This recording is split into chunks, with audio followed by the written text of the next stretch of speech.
Good evening. I am Mike Grasso, owner of Private Pook Game. Good evening. I am Mike Grasso, children's author and owner of Private Pook Games, game designer of Slap Silly the card game. Today, I am going to take you through a quick demonstration of the competitive mode for the card game. There are several different modes to Slap Silly. One of them is the competitive mode, which would be 2, 3, or 4 players playing against each other. I'm going to show you how 2 players could play against each other with these little prototype player boards, player bifold boards. These are not the final ones that would come with the Game Crafter version that you will hopefully be able to purchase soon, but they are a nice prototype I made using cardboard and some Mod Podge. You can see on the other side there will be the enemy side if you want to play solo mode, where you want to play yourself against an enemy is also an option. That's not the mode we're going to show today. We're going to stick to 2-player competitive and maybe save that for another video. But what we'd start to set up is we would put one of the player boards in front of us, and then whichever one of your friends you've convinced to slap with you, you would put that one in front of them. I'm going to set these a little bit off to the left just because I think it makes for a better viewing angle for me to show the hands that each player is holding, but you don't have to set them off to the left. You do want to make sure you have a little bit of space in between them, however, for the draw deck, which is, as you can see, the main deck of cards in Slap Silly. They should be shuffled. I have already shuffled them ahead of time to save time on the video. And then you also want to make sure you have some space to the right of it for the discard pile, and you'll want to have some space around here to the right, which would just be your action area. That's where you're going to play any cards where they should go before they've resolved. And from there, our next step is we deal 5 cards to each player. I'm going to deal them face up so that you can see how 2 players might be strategizing as they play through the game.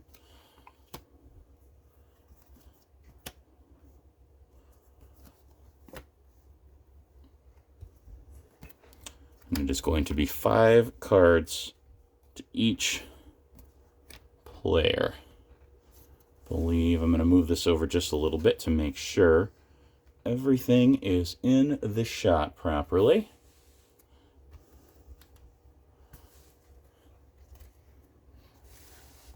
Excellent. And then my opinion on choosing who goes first is it should be whichever way the players want to do it. However, I have found that sometimes players want there to be an official way to do it. So this is the official way to pick the starting slapper: is you deal additional cards to each player one at a time until one of them is dealt a slap card. You can see here that this each card has its type written on it. This is a reaction card, so nope. Ability card, so nope. So this player on this side was dealt a slap card first, so they will be the starting slapper. The person on the other side of me will go first, and then discard any cards you use to pick the starting slapper. All right, so quick breakdown of each card. There are slap cards. These are cards that might cause damage, that might disarm your foe by slapping them. This is the most standard one. This is the basic slap card. You can also see that there's slap cards that do a little more damage. All of the slap cards are designed so that they can be played standard like this, and that means the damage listed at the top would be 1 for this. If you have a card effect that causes it to increase the damage by 1, you can also play it sideways, and then the idea is whenever you're playing damage, you can place it so that either whichever number is on this side of the card can clarify how much damage it has done. So that's a slap card. You can play multiple slap cards per turn is the only card you can do that, or multiple cards per action, I should say. You also have ability cards. You can only play 1 of these per action. Here's Ice Pack. You can see this heals up some of your slap damage you might have gotten. You also have equip cards. You can only play 1 of those per action. So this is gloves. These will add 1 slap damage. Is a perfect example of how if I had gloves equipped from a previous action, I could then play an action where I play a slap card. And since gloves increase the damage by 1, I would play it this way. And then lastly, you have reaction cards. You cannot play these for an action. you can only play them in reaction to an opponent's action. So basically, when one player tries to play a slap card against you, you can say, nope, I got a block reaction card. So let's see how this works in actual practice. So this character here is the starting slapper. They're seeing a couple different things. The first one is they have a boost ability card, which can get them 3 new cards. So they're going to use their first of 3 actions. They get a total of 3 actions. They're going to use the first one to draw 3 cards. Ooh, they got gloves, they got dodge, and they got backhand. Awesome. And I wanted to show how boost worked. So I didn't have this character use a reaction card, but for this next one, this player really wants to, before he tries to slap his opponent, really wants to kind of shut them up a little bit. So they are going to play backhand, which has them lose 2 turns. However, this player is going to say, nope, I have distract, a reaction card that cancels and discards 1 ability card played against you. So nope, sorry, you tried to backhand me, but I said, hey, look at your shoelaces are untied, and they got distracted and weren't able to do it. So far, so good. This player has used 2 actions. They've gotten some new cards, weren't able to backhand. They are now going to attempt to slap. So they're going to play that in the action area, but they have a block reaction card, which means they can cancel and discard 1 slap card played against them. So that's all of this character's 3 actions. They tried to make a difference, didn't quite work.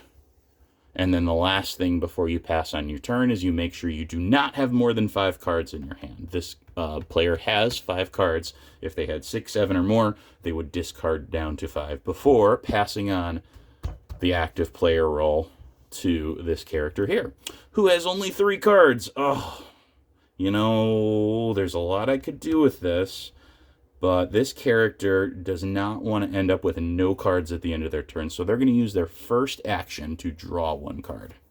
Ooh, got another slap card.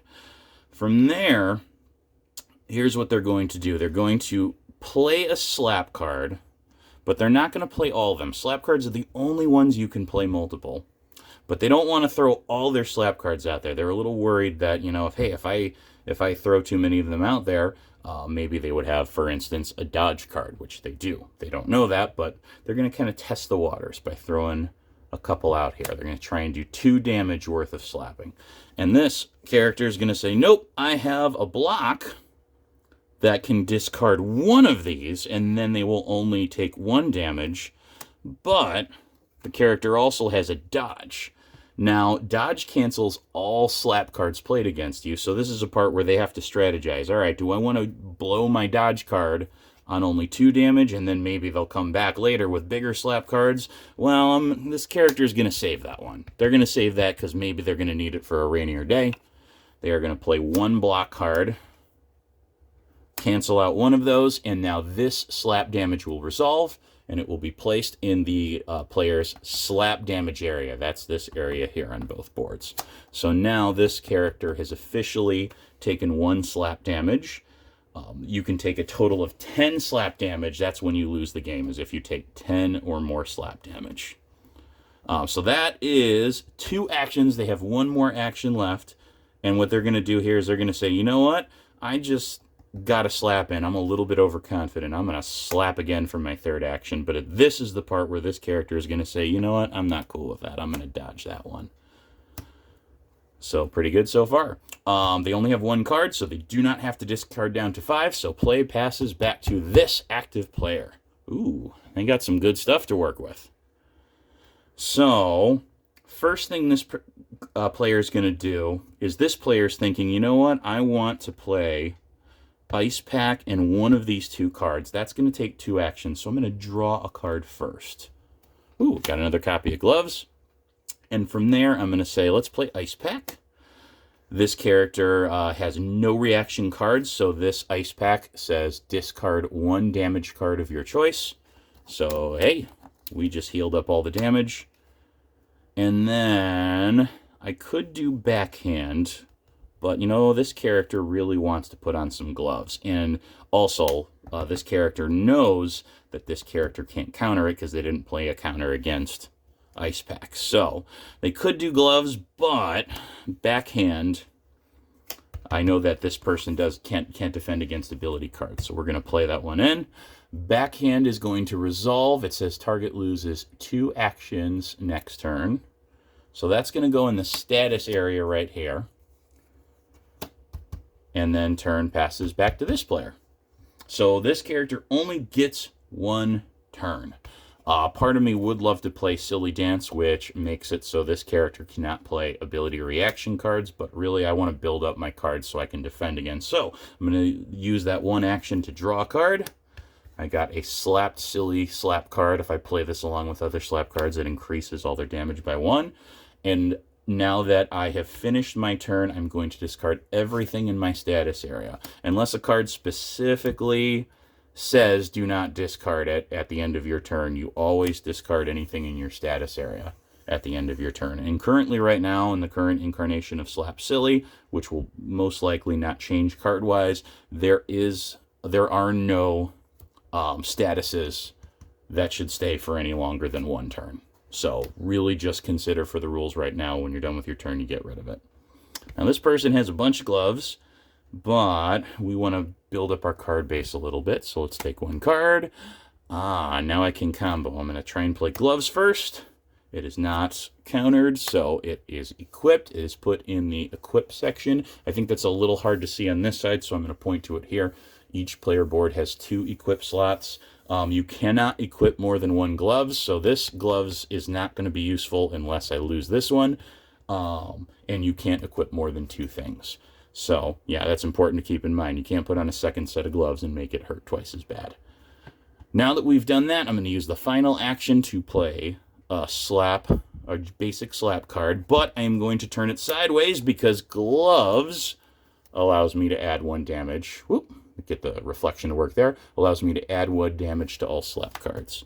So that one goes through. This character has nothing to counter it, so boom, this goes into their slap damage area sideways because it is inflicting 2 damage. So far so good. I don't want this to go on for too long, so I am going to do a couple more turns, and if we don't have a winner, which we probably won't, then we'll bid you goodnight. So this character really has not much to play. Silly Dance isn't going to help them unless they have something to combo it with. So we'll draw a card. That's a little more like it. So let's play Silly Dance. They can't counter it, so it goes to the status. This character can no longer, until this is canceled, cannot play ability or reaction cards. And then this is kind of a risk, because it's not a good idea to have no cards in your hand, but I do want to demonstrate how the official Slap Silly card works. It says +1 damage to all other slap cards played alongside this one. So I'm going to play it this way, and you're going to see that this turns this one to 2. They cannot counter it, so the 2 damage resolves, and the Slap Silly just gets discarded. It's already been applied to this one here. And this character now will take their turn, but they do have to keep in mind they can't play ability or reaction cards. So they took 1. They took a second action. And then they are going to go ahead and play this slap card because it's pretty obvious this person has nothing in their hand and cannot counter it. So that's 4 damage to this character. All right, this player does 1 action to draw a card. Another action to draw a card, and there is really still nothing they have to play. Whoop, I forgot something. At the end of this player's turn, they should have discarded Silly Dance. They can now play ability and reaction cards again. So 1 action to draw this one, 2 actions to draw this one, and as much as this character really wants to get the slapping, they don't have the stamina or opportunity that the cards present to do it, so they take a 3rd one. They're set up nicely for their next turn. Play passes back to this character. Draws 1. Ooh, I'm definitely going to play that, but let's see what we draw from our second one first. Awesome, and then they will play Ice Pack, which cannot be countered, and therefore heals them up. Play passes back to this side. They're going to draw 1 card to build it up. Draw, and for this one, this is one where they could draw another card and get some more cards to work with, but instead, they're going to test things out. They're going to play a slap card here, see if they have anything, And this player's thinking, you know, I haven't taken any damage. I'm not using my dodge card. So that one applies. And then this character is going to think, hey, they don't have anything to counter me with. I'm going to play another slap card, which is a nice assumption. But this character is going to say, you know what? I don't feel like being slapped a second time. So we're going to counter that one.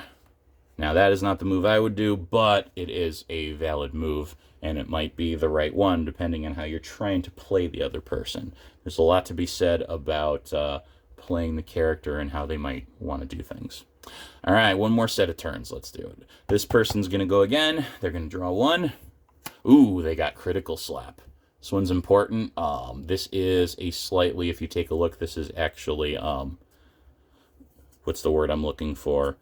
This is one that I have modified a little bit to new art that will be looking a lot smoother at the end of the day. But if you take a look, it has the little silly skulls on it, which basically means a critical slap cannot be blocked and it cannot be healed by Ice Pack. It can be dodged, but that is the only way to prevent this damage. And once this damage is in your area, there is really nothing you can do about it. You're pretty much done there. So this person drew a card. I can't remember if they'd taken one or two actions. I'm gonna say it's just one. If I'm wrong, feel free to comment in the video.